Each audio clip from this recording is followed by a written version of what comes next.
আমি দেওবন্দের ছাত্র, দারুল উলুম দেওবন্দের 91-90 ফারেক। আমি দুইবার দাওরা পড়েছি, একবার জামিয়া রহমানিয়াতে, দ্বিতীয়বার দেওবন্দে। আমাকে অনেকভাবে কালারিং করার চেষ্টা করা হয়েছে। আমি স্পষ্ট বলতে চাই, আমি যখন প্রথম তাওহীদের দাওয়াত দেই, হ্যাঁ আমাদের কওমি ওলামাদের দেওবন্দের মধ্যে কিছু বিদআত যে নাই তা না, আমি স্পষ্টই বলি এটা।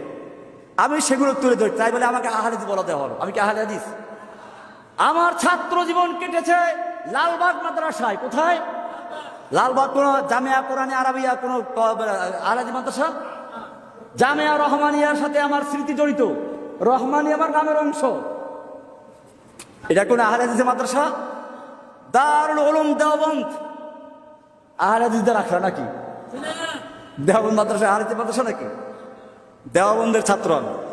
আজকে ভারতবর্ষে, বাংলাদেশ, পাকিস্তান, ইন্ডিয়ান, আফগানিস্তান, যেখানেই বলেন, ইসলামের যতটুকু আলো দেখা যায় সেটা ওই দেওবন্দের ছাত্রদের দ্বারাই হয়েছে।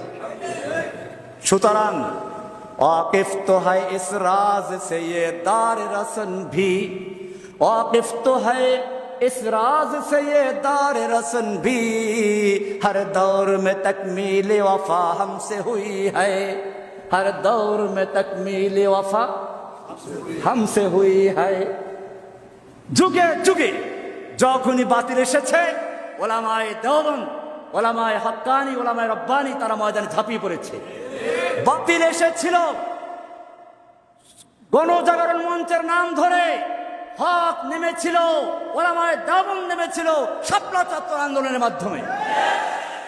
বাতিল এসেছিল নরেন্দ্র মোদীর রূপ ধরে, হক এসেছিল কওমি মাদ্রাসা ওলামায়ে কেরামদের নেতৃত্বে, ব্রাহ্মণবাড়িয়া থেকে, হাটাজারির থেকে কওমি মাদ্রাসার সুরত ধারণ করে।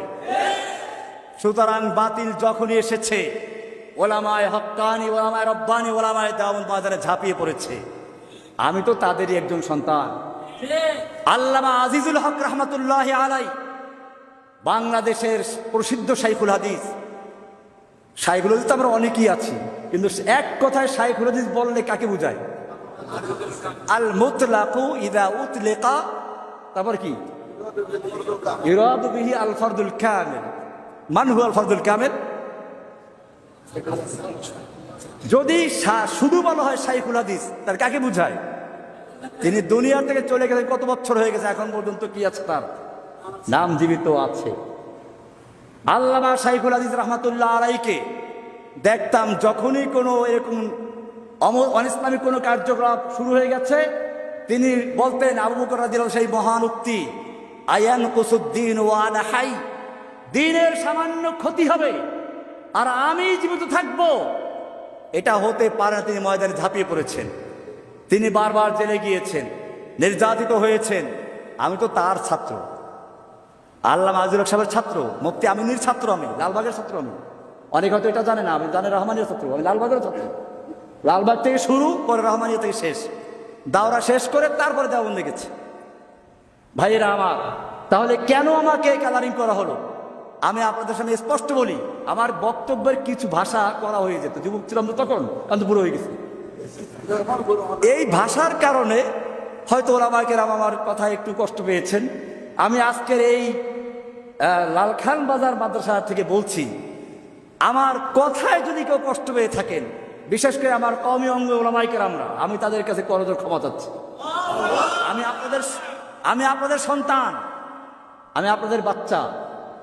খেতে যে নামে তার পায়ে কাদা লাগে, আমি খেতে নেমেছিলাম, কাদা লেগেছিল কিছু, সেই কাদাগুলো ধুয়ে মুছে পরিষ্কার করে আপনাদের খেদমতে এসেছি।